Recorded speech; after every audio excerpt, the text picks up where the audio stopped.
Praise the lord. ఒకసారి హల్లెలూయా చెప్పండి. హల్లెలూయా. ఈ 128వ కీర్తన, ఇందులో మొత్తము 6 వచనాలు ఉన్నాయి. 6 వచనాలు కూడా 6 మంచి అర్థాన్ని ఇచ్చేటువంటి ఉంటాయి. మొదటి వచనంలో ఈ కీర్తన దావీదు మహారాజు యాత్రా కీర్తన అని కొంతమంది అంటారు, కొంతమంది ఏమో ఫ్యామిలీ అంటే గృహప్రవేశం కానీ ఫ్యామిలీ ప్రేయర్లో కానీ దాన్ని చదువుతారు. ఎనీహౌ ఇది దావీదు రాసినటువంటి కీర్తనలో మొదటి మాట, యెహోవా యందు భయభక్తులు కలిగి ఆయన త్రోవలయందు నడుచువారు ధన్యులు.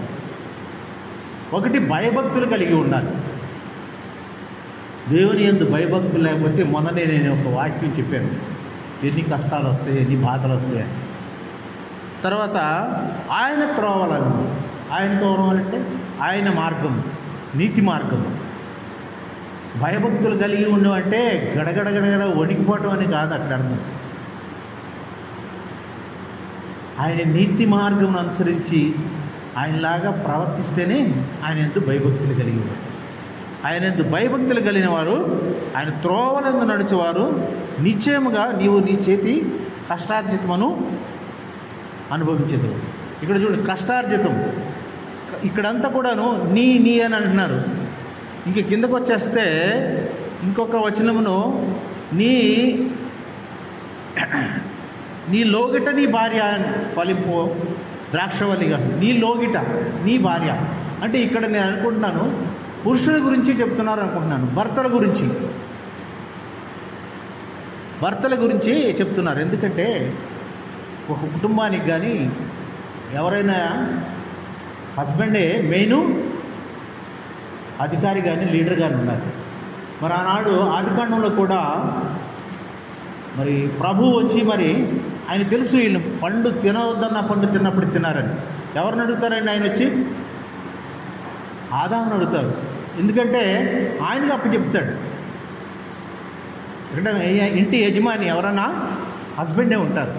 ఇంకొక దైవజనుడు అంటారు, మన ఎయిర్ బ్యాండ్ ఎలాగో రబ్బర్ బ్యాండ్ అంటారు కదా, అట్లాగే హస్బెండ్ కూడా. హస్బెండ్ అంటే హౌస్ బ్యాండ్.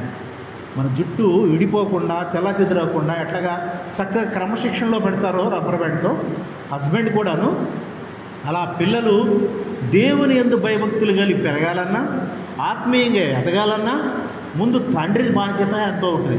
అంటే హస్బెండ్ బాధ్యత. ఆనాడు దేవుడు కూడా అంటాడు, ఆదాముని ఏమంటాడు, అయ్యా ఇదిగో ఈ భూమి నీకు ఇస్తున్నాను, దీన్ని సేధించి కష్టార్జన చేయమంటాడు. కష్టపడాలి, ఆయన త్రోవలో నడవాలి. పిల్లల్ని మరి భార్యని కానీ క్రమశిక్షణలో పెంచాలంటే ముందు ఈయన దేవుని యందు భయభక్తులు కలిగి దేవుని ఎదగాలి, ఆత్మీయంగా ఎదగాలి. ఇక్కడ ఏంటంటే ఆత్మీయంగా ఎదుగుదల లేకపోతే ఎన్నో కష్టాలు. భయభక్తులు అంటే ఆత్మీయంగా ఎదుగుతాయి. నిశ్చయంగా నీవు నీ చేతుల కష్టార్జితం అనుభవించదు. చూడండి, ఎంతోమంది ఉన్నారు కష్టార్జితం చేస్తారు. ఒకసారి స్విస్ బ్యాంక్లో చూస్తే కొన్ని లక్షల కోట్ల రూపాయలు పడి ఉన్నాయి.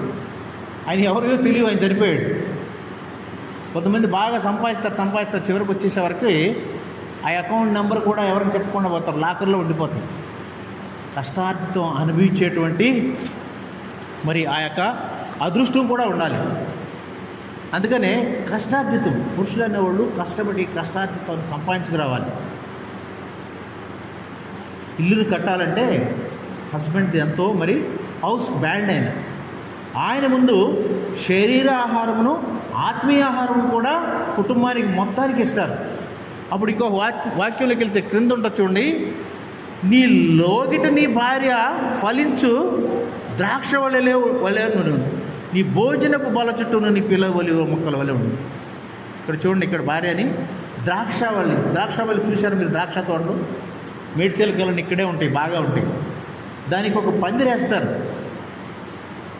ఒక పందిరి లేకపోతే ద్రాక్ష తీగలు పాగలేమంత రావు. మళ్ళీ వాళ్ళ ఇళ్ళ దగ్గర ఉంటాయి మల్లెపూలు మందిరి కూడా. ఆ పందిరి వేయకపోతే ఆ తీగలు పాకలేవు. ఆ పందిరికి ఈ ద్రాక్ష తీగలకి అంతా అనుబంధ సంబంధం ఉంది. ఆ పందిరికి అర్థం లేవు, తీగలు లేకపోతే. ఆ పందిరి లేకపోతే తీగలు అంతగా ఫలించవు. భార్యాభర్తలు కూడా దేవుని యందు భయభక్తులు కలిగి ఆయన మార్గమును విడవక మన పిల్లల్ని కట్టుకుంటే మన బల చుట్టూను ఒలీవ మొక్కల వలె తన పిల్లలు ఉంటారంటారు. అందుకని ఏమంటారు ఇక్కడ, నీ లోగిట నీ భార్య ఫలించు ద్రాక్షవల్లిగా. భార్య ఎలా ఉండాలండి? మన ఆది కాండంలోనే చెప్తాడు. మరి ఈయన ఒంటరిగా ఉండే ఇష్టం లేక ఈయనకొక సహాయకురాలు, ఏమంటారండి అక్కడ, హెల్పర్ ఇంగ్లీష్లో, సహాయకురాలుగా ఉంటేనే చివరి దినాల్లో ఏమంటుంది శారమ్మ గారు, మాస్టర్ నా యజమానుడా అంటుంది. ఎంతమంది మరి పిలుస్తారు భర్తని యజమానుడా? ఎన్నో రకాలుగా పిలుస్తారు. కాకుండా ఇక్కడ ఏంటంటే ఒకళ్ళు క్రమశిక్షణతో మరి భయభక్తులు కలిగి, ఇంకో కింద కూడా అంటారు చూడండి, ఇక్కడ కూడాను మళ్ళీ మరి ఎక్కడంటే యెహోవా యందు భయభక్తులు గలవాడు ఇలాగ ఆశించబడను. ఇక్కడ అన్నీ కూడా ఆశీర్వాదాలు, దీవెనలు, నీ బల చుట్టూ ఒలీవ మొక్కల వలె, ఇవన్నీ కూడా ఎంత మంచి మంచి మాటలు చూడండి. కష్టార్జితం, కష్టం లేకుండా ఇక్కడ ఇప్పుడు చూసాం మేము. మన యేసుక్రీస్తు వారు ఒక ముగ్గురిని పిలిచి 3 తలాంతులు ఇస్తారు. ఒక ఆయనకేమో 5, ఒక ఆయనకేమో 2, ఒక ఆయనకేమో 1 ఇస్తారు. మనకు తెలుసు కదా కథ అంతను. మేము వచ్చిన కొత్తలో చూసాము. ఇది ఎలా ఉందంటే పిచ్చి పిచ్చి మొక్కలు, ఏవో మరి చిన్న చిన్న చెట్లు ఉండి ఉంది, గడ్డి. దేవుడు మరి ఈయన సుధీర్ బాబుకి ఇచ్చాడు మరి ఈ స్థలం. 5 తలాంతుల్లాగాను ఆయన్ని మీరు ఏం చేస్తావా అంటే దీన్ని చక్కగా తీర్చిదిద్ది ఒక దేవునికి ఆలయం కట్టబడ్డారు. మరి ఒక అతను ఏం చేస్తాడు, ఒక తలం తీస్తే గోయి తీసి పాతి పెట్టి పడుకుంటాడు ఆయన. అలా ఉన్నామా? కష్టపడితే నీ కష్టార్జన తినడానికి, నీ ఆశీర్వాదం పొందడానికి, మరి నీ భార్య కూడా ఫలించు ద్రాక్షవల్లిగా ఉండాలంటే ముందు ఈ పురుషుడనేవాడు కష్టపడాలి. ఎలాంటి కష్టము? ఆత్మీయంగాను శారీరకంగాను కష్టపడినప్పుడే వాళ్ళ కుటుంబం అంతా కూడాను వాళ్ళ కష్టార్జితాన్ని తిని అనుభవించి వాళ్ళు పిల్లలను చూడగలుగుతారు. ఇంకొక వాక్యంలో ఉంటుంది అక్కడ, నీవు నీ పిల్లలను నువ్వు చూసేదవు. ఇశ్రాయేలు సమాధానము. మనకు సమాధానం ఉండాలంటే, మన పిల్లలను చూడాలంటే ముందు మన తల్లిదండ్రులు ఎలా ఉండాలి? తల్లిదండ్రులు ప్రార్థన ఉన్నదా? తల్లిదండ్రుల ఐక్యత ఉన్నదా? భార్యాభర్తలు కలిసి ఉంటున్నారా? మరి ఆత్మీయంగా ఎంతమందికి ఎదుగుదల ఉంటుంది? మన ఆది కాండం నుంచి కూడా చూస్తూ వస్తే మోషే గారి తల్లిదండ్రులు ఆయన పుట్టినప్పుడు 3 నెలలు దాచి చూస్తారు, తెలుసు కదా. ఆయన చక్కని వాడని తల్లిదండ్రులు ప్రయాసపడి అంత చేయమంటే ఆయన ఎంతో మరి కష్టపడి దేవునికి ఎంతో ప్రియుడిగా మారి ఇశ్రాయేలు జనాంగాన్ని నడిపించాడు. అలాగే సమూయేలు కూడా వాళ్ళ తల్లిదండ్రులు మరి ఎంతగా ప్రార్థన చేసిన తర్వాత ఆయన కలిగాడు. కాబట్టి వీళ్ళందరూ కూడాను తల్లిదండ్రుల యొక్క, భార్యాభర్తల యొక్క ఆత్మీయ ఎదుగుదలను బట్టి మరి యోహాను గారు కూడా చూడండి, యోహాను గారు వృద్ధాప్యలో పుట్టాడు. ఆయన కూడా వాళ్ళ తల్లిదండ్రులు, భార్యాభర్తలు ఏకీభవించి ప్రార్థన చేసి మరి వాళ్ళందరూ ఎట్లాగండి ద్రాక్ష తీగలు అల్లుకోవాలంటే దానికి పందిరి ఉండాలి. భర్త అనేవాడు సరైనటువంటి కష్టార్జితం కలిగి మరి సోమరిలాగా, మరి బైబిల్లో చెప్తూ ఉంటుంది, అందరికన్నా దరిద్రుడు అయ్యేది ఎవరయ్యా అంటే సోమరి మాత్రమే. ఎంత మంచి సామెత ఉంటుంది, సోమరి సీమల వద్దకు వెళ్ళి నేర్చుకోమంటారు, ఎంత చురుగ్గా ఉంటాయి అవి. వర్షాకాలంలో మరి దానికి ఆహారం ఉండదని మంతులు కట్టి దాన్ని తీసుకొచ్చి దాచుకుంటూ ఉంటాయి. అలాగే ఈ 6 వాక్యాలను చదవండి, ఎంతో మంచి అర్థం. మీ భర్తలకు లోబడండి, భర్తలు కూడా మీ భార్యలను ప్రేమించండి. మీ పిల్లలను చూస్తారు. దావీదు చూడండి, వృద్ధాప్యంలో కూడా పిల్లలను చూశారు. ఆ పిల్లలను చూసేటువంటి అదృష్టం ఉండాలంటే భార్యాభర్తలు కలిసి కుటుంబ ప్రార్థన ఉండాలి.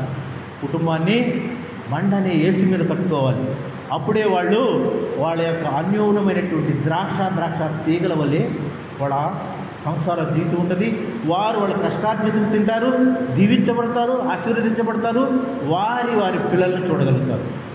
కొన్ని మాటలు దేవుడు దీవించిన కాదు.